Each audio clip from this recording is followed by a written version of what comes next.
News channel కి స్వాగతం. కాకినాడ ప్రభుత్వ ఆసుపత్రిలో ఎఫ్ఎన్ఓగా విధులు నిర్వహిస్తున్న ఉందుర్తి వీరవేణి అనే ఉద్యోగిని తన పట్ల లైంగిక వేధింపులకు గురి చేస్తున్న స్టాఫ్ నర్సు లలితపై ఆమె ఆరోపణలు చేస్తూ ఆమెపై తగు చర్యలు తీసుకోవాలని ఆసుపత్రి పర్యవేక్షణ అధికారి లావణ్య కుమారిని కోరుతూ వినతి పత్రాన్ని ఇవ్వడం జరిగింది. దీనిపై ఆమె వేదనను ఆమె మాటల్లోనే విందాం.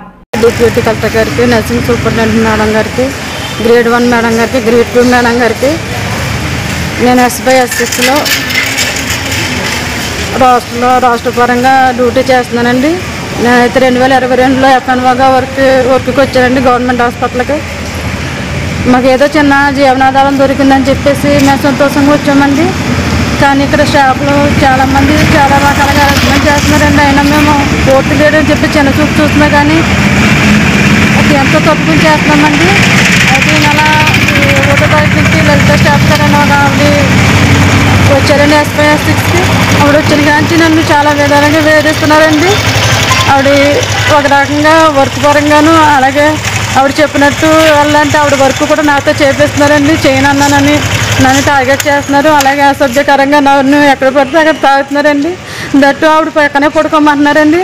నేను పడుకోనన్నానని చెప్పేసి నన్ను పర్సనల్గా టార్గెట్ చేసి ఎప్పుడు పడితే అప్పుడు ఎలాగంటే అలాగే ఏడిపిస్తున్నారండి.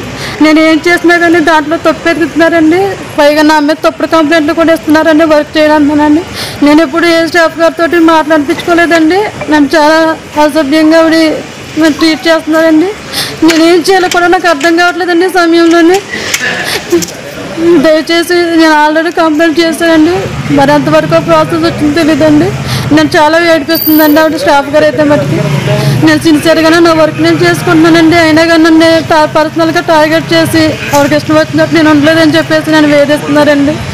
నా సమస్య మీరు సాల్వ్ చేస్తారని ఆశపడుతున్నానండి. లేకపోతే నా ఉద్యోగం మానేయాలి, లేదా నా ఆత్మహత్య చేసుకోవాలండి. నాకున్న బతుకు తెరుగు నేను పోగొట్టుకోవాలండి. ఆవిడ వల్ల నేను నా కుటుంబాన్ని పోషించుకునే ఆధారం కోల్పోవాలని నేను ఆవిడ వల్ల మీరు ఏదో సమస్య పరిష్కారం చూపించండి సార్. నా పేరు వీరవేణి అండి.